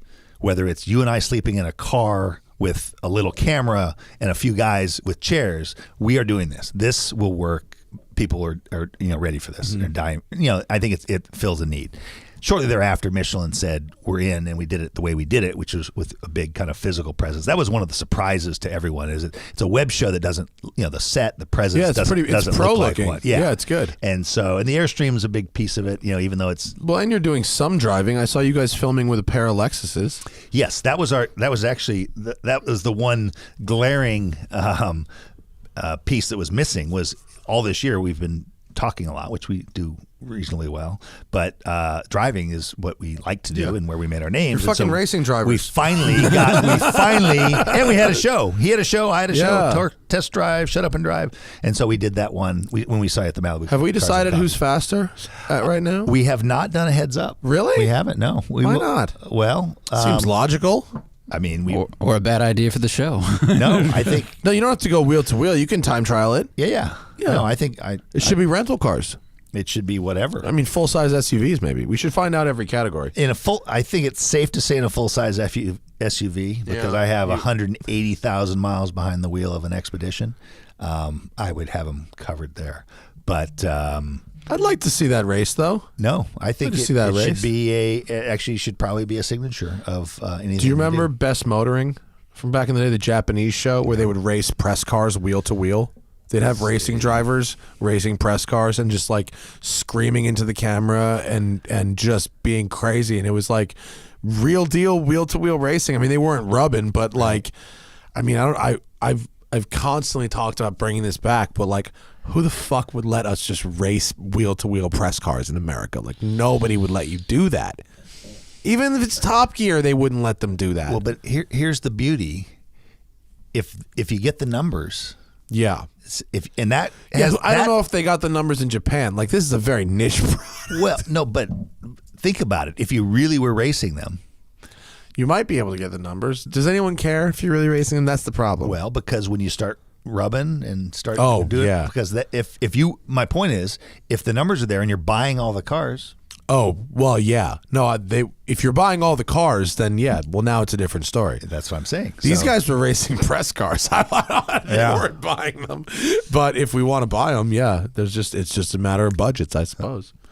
Well, you could do a what about, what you talked about, there's all kinds of value areas in the market. You do an 80s 80s auction, like kind of like lemons, but not $500. But say, okay, it's under 10,000, and you do that. You do an. And the show they would do that too. They do different categories. It would be little hatchbacks, and it would be supercars. They weren't all crazy cars. There was hatchbacks and regular. They raced some weird stuff too, sedans and stuff. There's a format. There's a format that could work with on a TT track where dirt jumps. Rally TT type jumps. Rallycross. Rallycross. Definitely. Hey, agents, get at me. Networks, get at me. There you go. Let's go to the audience for a couple minutes before we wrap this guy up. By the way, I'm looking at the video feed right now, and I'm so happy that fucking black table's gone. It's so nice to not see it there. Can you zoom in so I can see? My eyes aren't going bad, but I'm reading them on and it's 5 feet away. Oh, yeah, Evan. Evan wants to know, as a fellow tall racing driver, what car do you wish you fit in comfortably? Justin said you got in the 4GT race car, and you need to tell us how that happened. How it happened, or how? I know how it happened. The connections were made. No, I mean literally how you got into that car. Well, when the invite came out, as the send-off, I think the article just went live on Auto Week today of that. But they invited 4 Euro journalists, 4 US, and they called me, Kevin Kennedy, and he's like, do you have a magazine that you could be affiliated with? Because we don't want just anyone driving these cars. So, so that one, I figured there's no way I fit in that car. So I did the fitting at Laguna Seca, exactly and they pulled the liner out of the seat, the insert for all the other guys, and surprising with the wheel has a kind of a weird tilt to it, which is for ingress egress driver change, like a little pancakey. Yeah, it's not as radical as the C7R. C7R just literally just goes like that to get in and out. Oh, like a quick flip. Yeah, it does, without disconnecting it. Yeah, real aggressive like tilt. the old Gull Mercedes Gull Wing that remember to flip down. Yes, flip down under. That was pimp. So a car, I mean, basically I always wanted to be an IndyCar Formula One driver growing up. So those would be ones. I mean, there are probably certain eras where I would fit in those cars, but there were other reasons I didn't make it into that. But I think I would have gotten a test if I would have fit. And I think if I got a test, I think I probably would have gotten some rides. So have you ever gotten to drive at least one that was like a little more made for you, or like? No, I drove. The only Indy car I ever drove was a 90 Lola, which is the smallest Indy car to date, and I drove it with no seat, and it was arranged by Chevrolet, and I had big wounds wore in my shoulders from the clevises from the seatbelts by the end of the day. Oh, man. I couldn't. My shoulders were pinned under the rib at the top of the cockpit, and so in the tight corners, I had to let go with one hand. Oh. And I could only drive about 6 or 7 laps at a time before the muscles on the front of my shins would start getting weak, and then it let my toes fall forward, because I basically had my heels under the pedals with my toes pulled back, and then the throttle would start hanging. So it was not optimal, as they say. Every time I've tried to drive an open wheel car, I've had the same thing where my feet and knees cramp up from that angle. Yes. I can hold it for, 6 minutes, 7 minutes, and then it becomes absolutely unbearable. Yep. Tall guys, small car problems. Yeah. GT cars are where you're at. True story. Let's see. Miguel wants to know, do we know anyone who makes decent steel wheels? Detroit Steel Wheel Company. They make good wheels. Yes. Check them out. Brendan says, I gotta move here. Will JDM car prices increase worldwide? Wait, what? Okay, hang on. Once a car becomes 25 years old and is eligible for import in the USA, does that affect the prices for the cars worldwide? I believe that they do, especially for the car that you're talking about, which is a 99 Nissan Stagea RS4 in Australia. A Stagea is a Skyline wagon. Oh, that's a Skyline station wagon, and you can put the R34 GTR nose onto the wagon, and it looks like an actual Skyline wagon. So where do they sell Stageas? In Japan, and they sold them in Australia, right-hand drive countries. Even the cars in Japan have an American sounding name, Stagea. It is interesting. It is an American sounding. Yeah, and yes, they do. The Toyota Chaser was a Japanese only car, and it has an English name. Are there any Japanese cars that have a fully Japanese name? No. That's so weird. I don't want to say that, but not that I can think of. Huh. How awesome is that? Look at that. That's an R34 wagon. It's a Stagea. What is it about certain people are drawn to wagons? The whole E63. It's like that stealth thing. It's practical, but fast also. Yeah. Paul Newman used to put V8s in his Volvos. I know. Supposedly, for a while, the E63 wagon, I think before the G-Wagon, the E63 wagon had the highest demographic, highest average salary of the G-Wagon might be higher. Any Mercedes sold. Yeah, it was the richest owners. Yes. The G-Wagon Bill Gates, might Bill beat France, Steven Spielberg. Yeah, all their wives. Well, but all those guys are guys that see themselves as low key. But There's the but have Mercedes money, dealer right? in Silicon Valley stocks E63 wagons. They've got like 15, 20 of them in stock all the time. All the time. Shout out to Autobahn. They're cool. Peter says, question for all. Dream car and track or road combination, and have you driven it yet? Tommy? Well, I've driven a lot of them, so I guess that dream's been realized. So, I mean, of the ones I know, Elkhart Lake, it has to be Elkhart Lake. That would be Road America. Road America. Yeah. My old Trans Am car at Road America, if I'm going back to the glory days, as good as it gets. Now, I've driven I got my first proper laps at the Nürburgring, the Nordschleife this year, but I would love to really be able to say I know the Nordschleife and can. That's what can going there hustle once makes you want to do. It goes, Yes. You go, oh Jesus, I need to figure this out. I want to go back and rent a Swift. Did you go with Ron Simmons from RSR Nürburg? No, I went with a guy named Sean Day who shipped his 2011 Mustang that's awesome. That's made like GT4-ish.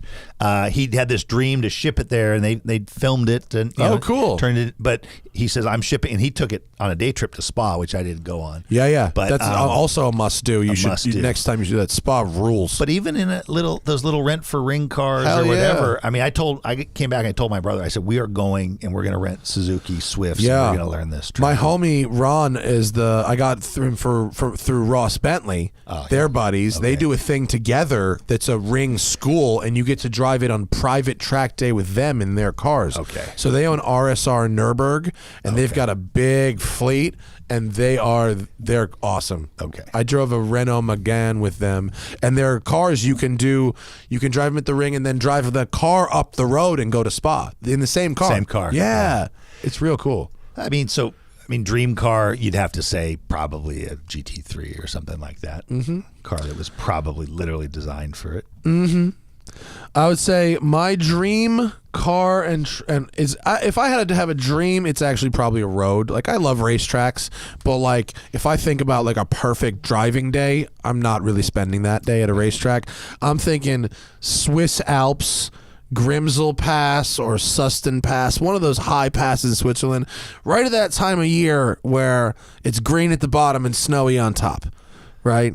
And probably in some like just really, I don't know, something that's like real engaging, like that Boxer Spider I was in just now would come very close to being good in that experience. Something like that. Something just like fun and nimble and comfortable that you could enjoy the area. Maybe even a convertible. Maybe even like a 911 cab or something like that. Have the heat going for the snow up top. Yeah, it'd be lovely. Zachary? I think I'd go for a track so I could preserve my life because I know like if I was driving the way I'd want to enjoy it is like a little bit of loose surface. I think like if they could put a guardrail around Pikes Peak when it was half tarmac, half dirt, that would genuinely be like the best thing in the world. So some kind of like rallycross with mixed surface, and I don't even know if it matters what I'm driving as long as it's rear wheel or all wheel, something like that with decent power. I don't even know. Yeah, rally's good thought too. Yeah.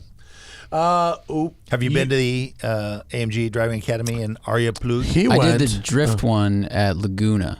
Okay, but I not do the one you're referring to. The snow one. That's what. Yeah. That's my. That is. That the one? For someone that's jaded. Yes, I'm jaded. I would spend my own money to go do that. Really? Yes. Where is it? It's in Arya Plug, Sweden. Sweden? Yeah.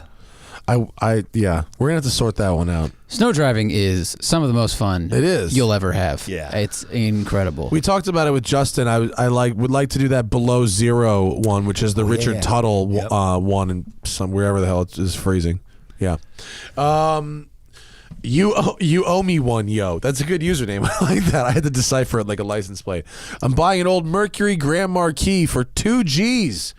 What would Zach consider for modifications to that Grand Marquis to make it a little more fun? I saw a cool Grand Marquis on the road today. Yeah? Matte Silver. Oh, really? Yeah, that could work. Have you seen Gail Banks's Marauder? Oh, so cool. Gail Banks has like a 600 horsepower Mercury Marauder that's pretty evil. I will tell you The first automotive installation I believe that Gale Banks ever did was in my dad's 67 Camaro RS SS because he did our boat. That is possible. Yep. That sounds about the right time frame.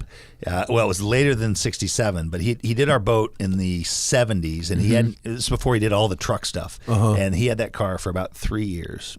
And it was a 350 twin turbo 350 before they were doing a little water injection, no intercoolers. How much power did it make, you think?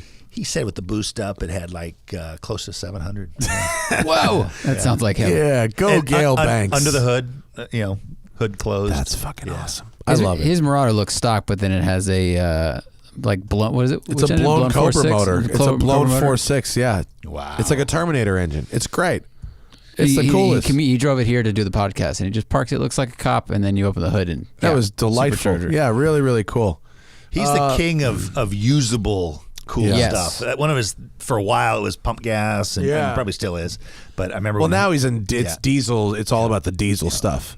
He's easy to get those things. Yeah, his SEMA stand is like 1,500 horsepower, 1,800 horsepower, 2,000 horsepower, 2,200 horsepower. It's ridiculous. Yeah.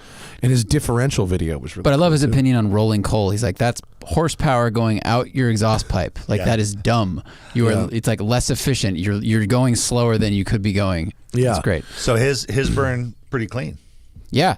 His stuff, like, he got kind of angry about it on the podcast because you're asking about the whole, like, diesel and rolling coal. He's like, no, you're literally making a less efficient engine and just throwing power and motivation out the exhaust. Cheap, easy way to do it. Yeah. Yeah.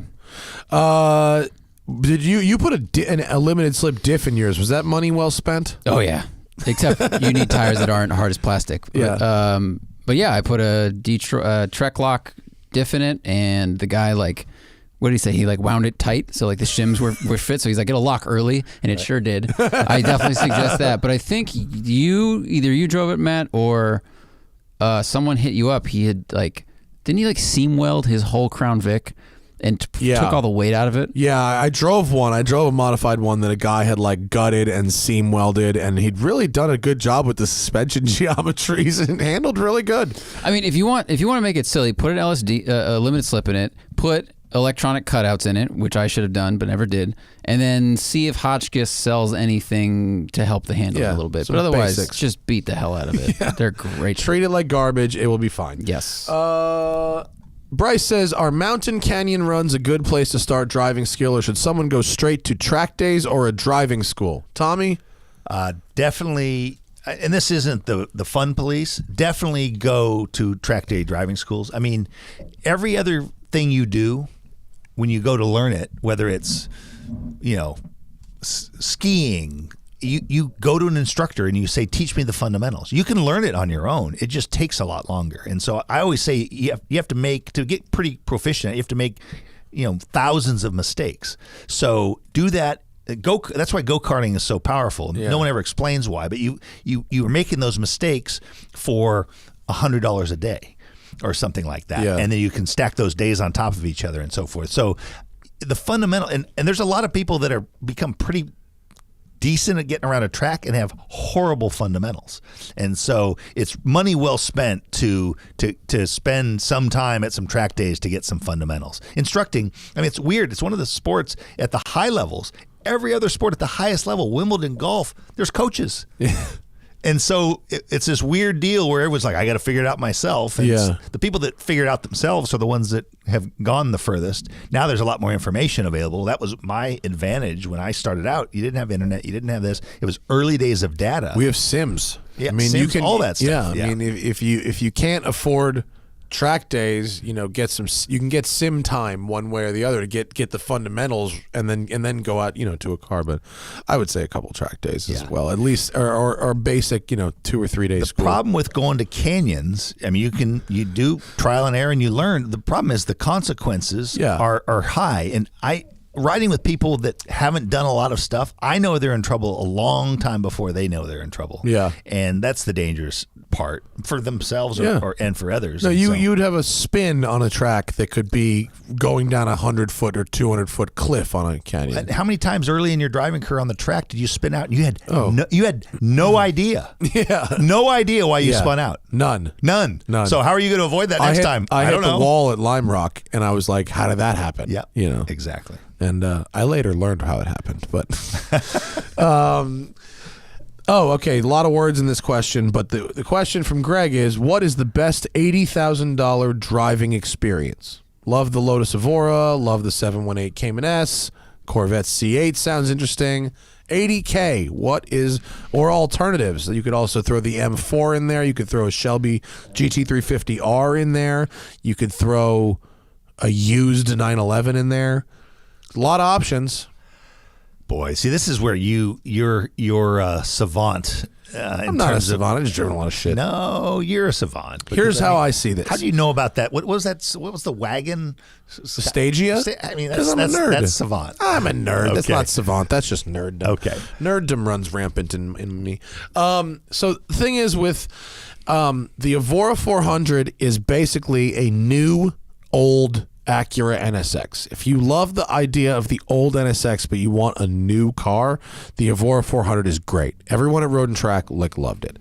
The 718 Cayman S is not quite as fast in the numbers, but it's made really, really well. It's it's screwed together really tightly. It is fast. I mean it's quite fast. But it's not like crazy. It's not as fast as the C8 Corvette, which skews. It's a Corvette. The engine's in the back now, but it's still a Corvette. So, I would probably go Porsche or Lotus, I think. I agree. And I would drive both of them before you buy one of them and see which one speaks to you. I think you're going to have a hard time. The C8's going to be a killer. It is. At those numbers. It's so. really fast. Yeah. But I have a feeling it's going to be more than just fast. I don't think you're going to have to use some. It is a Corvette, which is so. If he says driving experience. I drove it. Yeah, I've driven it on track and street. Okay. Yeah. And it's very good.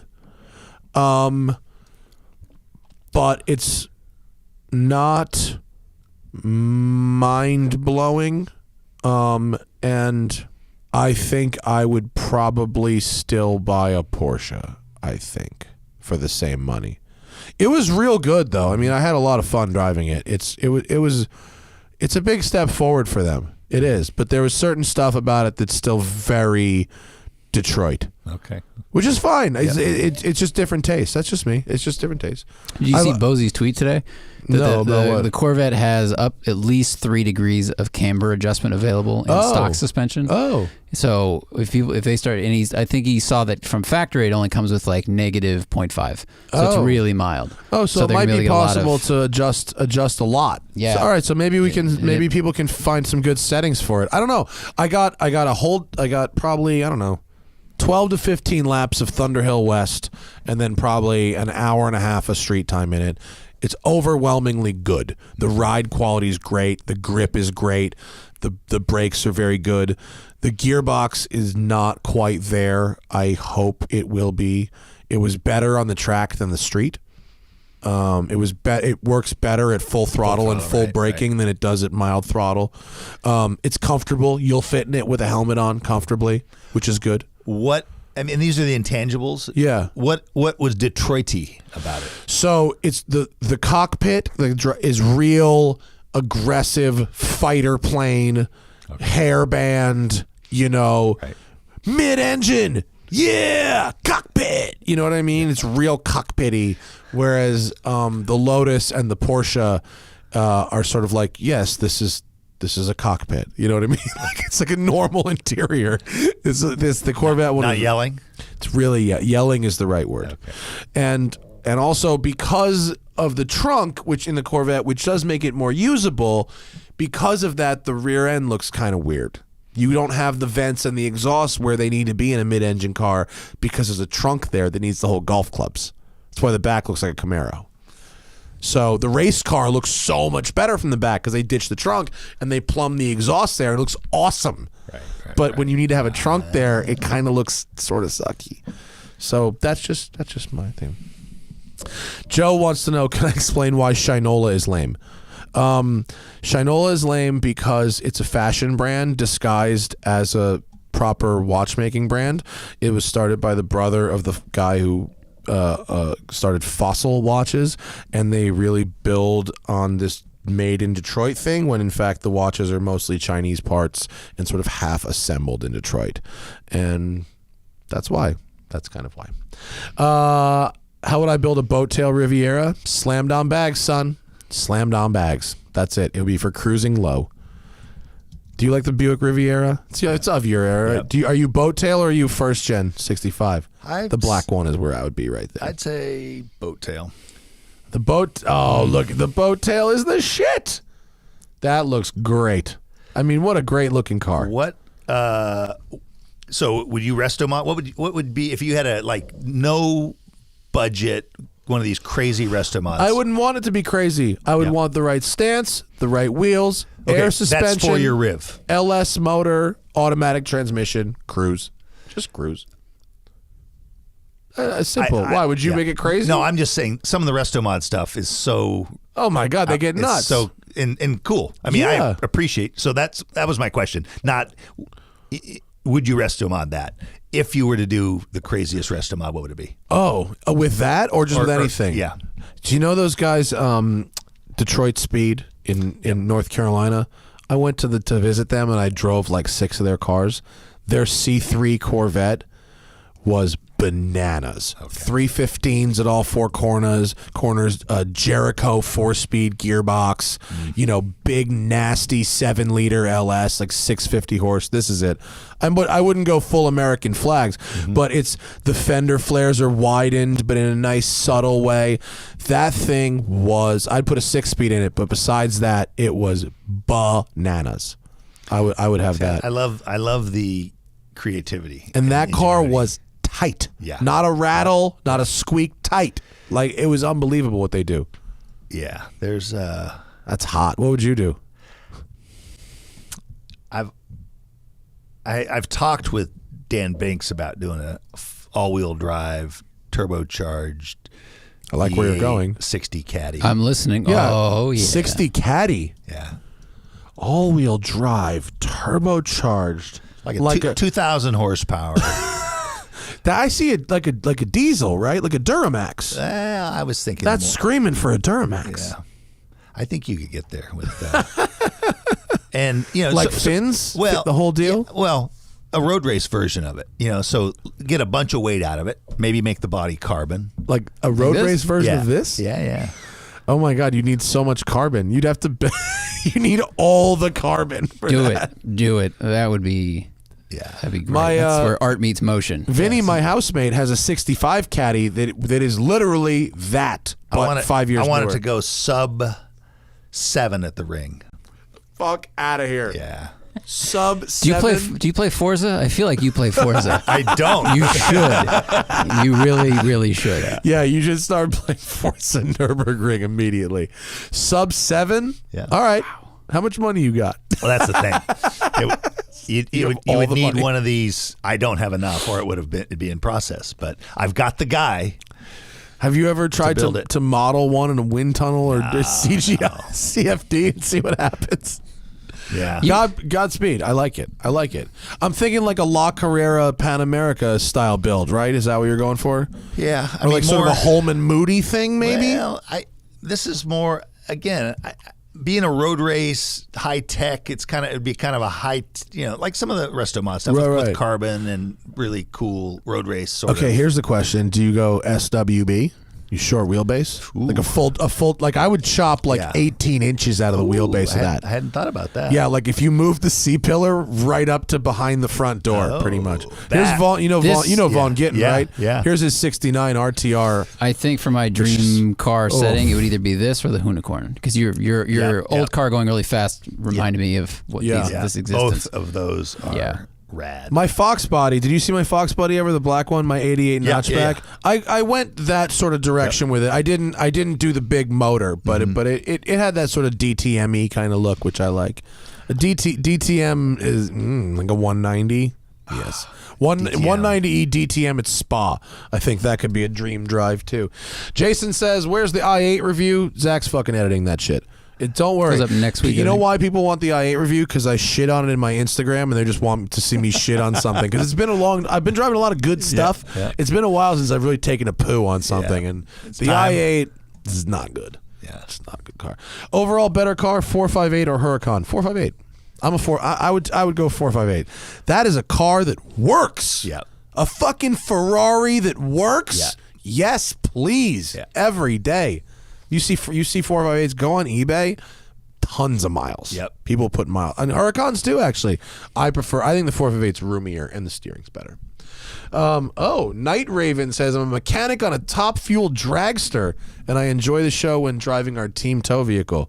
Do we enjoy NHRA, and if so, will we be at Pomona? 100%. Fucking hook up the tickets, bro. 100%. Let's do it." Clay, I know a number of the guys, but Clay Milliken's a friend of mine from way back. A great story. I love the physics. I don't even know if it's the physics, the engineering, the way the fuel is part of the coolant, and just the virtuous cycle of more fuel, more nitro, more timing. And it's like the fuel pumps now are pumping, I want to say the fuel line's like this. Well, there's one of my favorite videos is just a camera on the fuel tank, which was like clear, and it was like in 3 seconds, it was like just gone. It was so crazy. I want to say it's over 60 gallons a minute. Yeah, it'll flow. Whoa, that sounds right. Yeah. That sounds right. I mean, because 55-gallon drum in a minute. I think they flow like 4 or 5 gallons in like. No, I think it's more. Yeah. They flow a couple gallons in like 4 seconds. Okay. Yeah, I think so it's maybe more. maybe it's 90 gallons per. It might per be. minute. It's crazy. That shockwave. The first time I went to Englishtown when I grew up in New Jersey, and I was there, and the shockwave hits you. Yes. Yeah. Bro. Yeah. I felt it for minutes. It was crazy. I followed all racing, but it was on TV, and you don't get any inkling of that, and so. I finally went to Pomona. Yeah. And I got out of my car, and I'm in the parking lot, and I felt like I was in Jurassic Park. The way I'm like, what is that? Yeah. What is that? And then you get closer. It's like there's nothing. I don't need to see it all the time, but I need to see it once a year. Have NHRA cars? Has the performance? Is that it? Has the performance improved the way that street car accelerations? Because like when I was a kid, yes. If you ran in the 14s, like that was like, oh wow, it's a fast car. But now it's like a Mustang is running like 12s, like 11. Well, 11. they put limits. I mean, you're getting up against the limits, but like now, well, they've shortened the quarter mile now for the big for the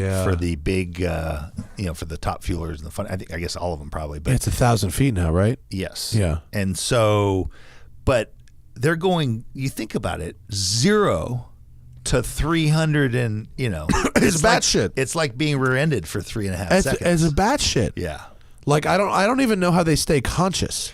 Yeah. No. Well, and then the big risk is the detached retinas. I think because they're going from 4 or 5 Gs accelerating to -7 when they pull the chute. So it's like the eyeballs are trying to come out of the head. Well, they bounce off the windscreen or off your face shield. They pop back in your eyes. Like the Big Daddy.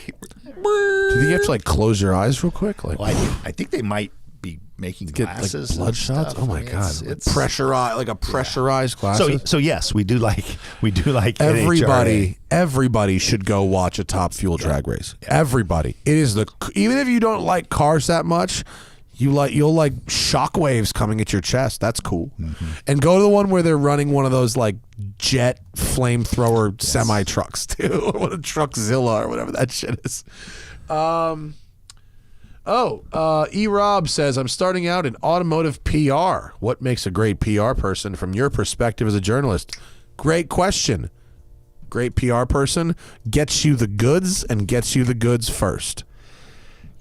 Now in racing, they should be renamed. Let's make sure everything's okay, people. And so I mean, a good PR person gets you the information quickly and so forth. But like the releases from the teams, when I was one of the announcers, you get just flooded with the releases. And some of the few releases to this day that I always read Jay Lamb from Lemons. Really clever. So you gotta come up with stuff that isn't, that doesn't, like, who cares? So it's hard in this day and age to come up with something that's interesting. Oh, the press releases. Yes. Oh, yeah. Yes. Write interesting press releases if you're writing press releases. So that's automotive PR. So a little different question. I guess just part of it's don't be annoying, I guess. Right? Don't be annoying is the number one thing. Yeah. Definitely don't be annoying.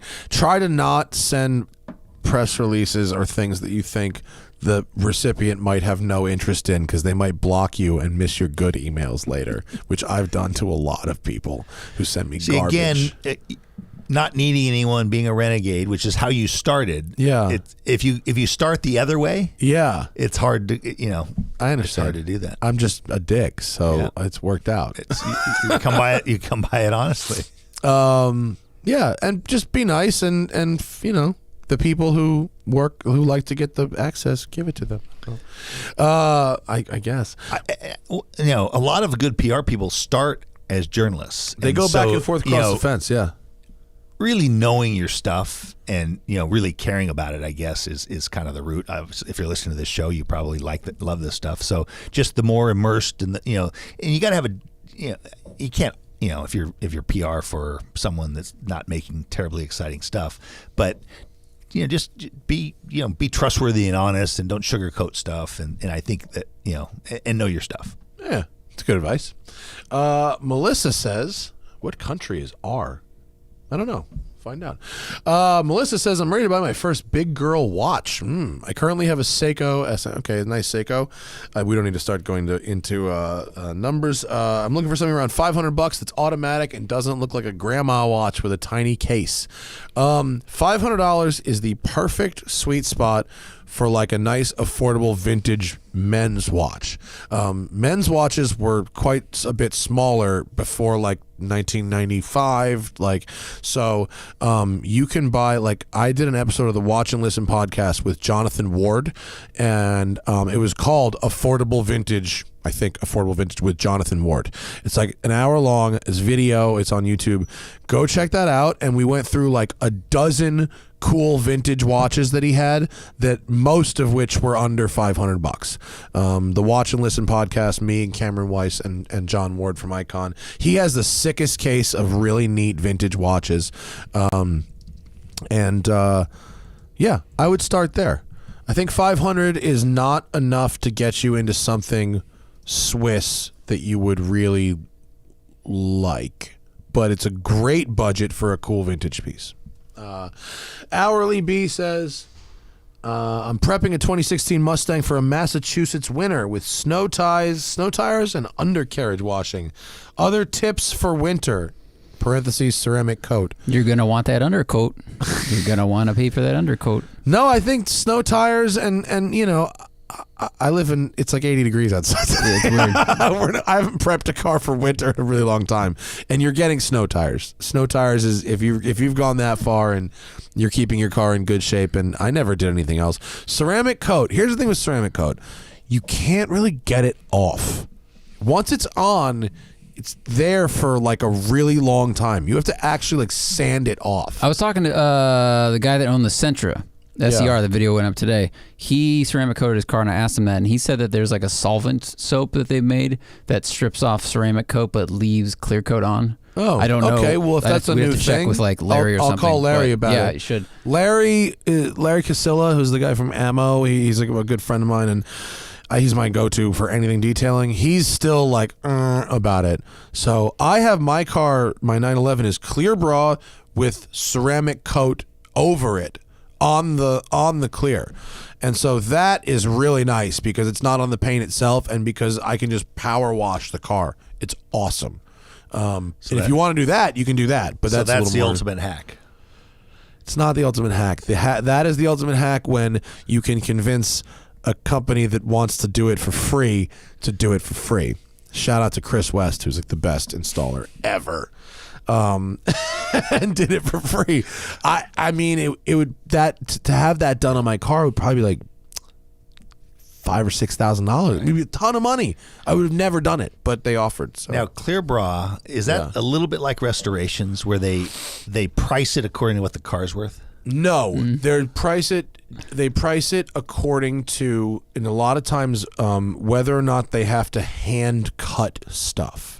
Okay. Hand cutting, now they're freehand cutting on the body of the car, so they can cause a lot more damage. So you need like there's a lot of pre-cut for a new car, and anyone with training can lay that in. It's no big deal. The hand cutting on a vintage car with original paint is where it starts to, and then it's just you're paying for a skilled person's time. You should see the job this guy did on my car. It was off the charts. So you can do that, but that's I wouldn't bother. Which car is that? On the Safari 911, the one's down at the Peterson. Jesus Christ, PEC. I must be tired. The PEC. Last one before we get out of here. Tips for negotiating mid to high grade, slightly collectible owner attachment issue cars. Example: a car that the example would be like, a nice car that the I know what I have guy. How do you negotiate with the I know what I have guy? You can't. They're not negotiating. Exactly. They're not. See, negotiating is people that really do want to sell it, and so forth. They're, so I mean, I guess you would have to, somehow gain a bond with him that rivals the car where you'd want to hook. But now you're putting in work. It's like just pay more if that's what you want. I would say you can leave the note or talk to the person and say, look, when you want to sell this, call me, because then they might call you sooner than you think. Yeah. They might decide, hey, I could get rid of this without doing any work right now. Or you can offer more money. There's always that. It's only money. You can do that. Or you can buy another one from somewhere else. I'm all about like bring a trailer or whatever, just because like the market tends to sort itself out. I like whether it's houses. If you like it, I like paying up for good ones. Kind of thing. It's also paying for a good one now can usually save you more later. Usually, not always, but usually. Want to plug anything before we get out of here? We talked about the Torque Show. The Torque Show. We're obviously in hiatus, I guess you would say, before the season starts next year. So, we'll probably be doing some stuff. But so, I guess you can follow Tommy Kendall 11, Twitter, Instagram, stuff like that. But the Torque Show is. Why am I not following you? If I hit follow there, I need to be following you on. Look at that. Yeah, you can do it real now time. It's awkward. Real time. Yeah, you used to follow me. No, I'm just kidding. No, I didn't. And then I couldn't message you anymore. And that is medium awkward, but it could be worse. Yeah. Again, you can't offend me. I'm sure I could if I tried, but that was pretty. I don't wild. think you can. No, I don't think you can offend me. I mean, I could offend. I don't take it personally. If we do it on the show, I could offend someone else in trying to offend you, and I know that fucking would be trap, Tommy Kendall. Instant. Thanks for coming in, man. Appreciate it. You bet. It's fun. Smoking Tire Keep doing Podcast. what you do. I will. It's easy. We enjoy it. What do we have tomorrow? Are we have tomorrow, Zach? What do we have next? Wednesday. Oh, we have a double header on Wednesday live, people. We've got Aunt Partridge from Goblin Works Garage, which is a show on Discovery Channel. It's sort of like a tuning show meets a wheeler dealer. It's pretty cool. I watched it. I watched an episode. So we've got him at 11 a.m. Pacific. But then in the evening, there's a musical parody of Fast and the Furious here in LA. I saw it with my wife, and it is hilarious. And Where is this? It's at the Dynasty Typewriter Theater, and the writers and stars of the Fast and Furious musical parody are coming in on Wednesday at 5 p.m. Pacific. So that sounds awesome. Yeah, dude, you should get. When's the next show? There's the next show is like November 8th or November something. They're coming to promote it. You should definitely go. It's it's like the Team America World Police for for Fast and Furious. It's very good. I like it. Cool. We'll see you guys on Wednesday. The Smoking Tire Podcast is powered by Shout Engine. Get your own podcast at shoutengine.com. It's easy.